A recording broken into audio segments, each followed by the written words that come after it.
On vit à une époque où tout le monde parle, mais plus personne n'écoute. Où l'on s'informe sans être sûr, où l'on aime sans se faire confiance, et où, parfois, on se regarde sans vraiment se voir. La confiance, ce lien invisible qui tenait ensemble les sociétés, les amitiés, les amours. Aujourd'hui, elle semble s'être effritée, comme si, quelque part, on avait cessé d'y croire. La société française traverse une drôle de période. On doute de tout le temps. Des politiciens, des journalistes, des scientifiques, des institutions, même de nos proches. Chaque vérité devient suspecte, chaque promesse sonne faux. Le philosophe Paul Ricoeur parlait déjà d'une herméneutique du soupçon. Autrement dit, une manière de tout interpréter comme un mensonge possible. Et c'est vrai.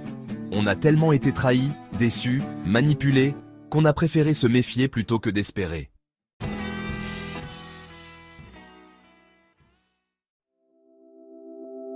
Mais pourquoi en est-on arrivé là? Peut-être parce qu'on a confondu la lucidité avec le cynisme. Parce qu'à force de vouloir ne plus se faire avoir, on ne se laisse plus atteindre. On a peur d'être dupe, alors on ferme nos cœurs et on finit seul, protégé, mais vide. La confiance, c'est un risque. Et dans une société obsédée par le contrôle, le risque, c'est devenu un luxe. Le doute, pourtant, n'est pas notre ennemi. Descartes en faisait le point de départ du savoir.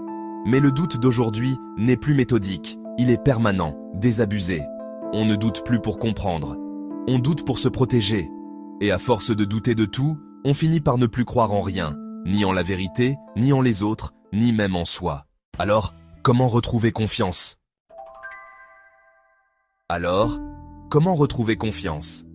Peut-être en commençant par la plus simple des choses. Être soi-même digne de confiance.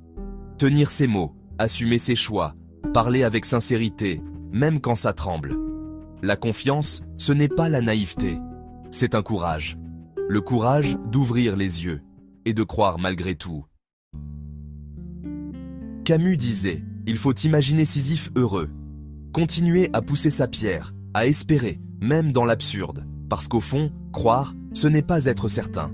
C'est choisir de continuer, malgré le doute. Alors non, on n'a peut-être plus foi en grand-chose. Mais si l'on recommence à croire, ne serait-ce qu'un peu, en la parole, en la beauté, en l'autre, alors peut-être qu'il reste une chance. Parce que la confiance, c'est ce qui rend le monde habitable. Et sans elle, il ne reste que la peur.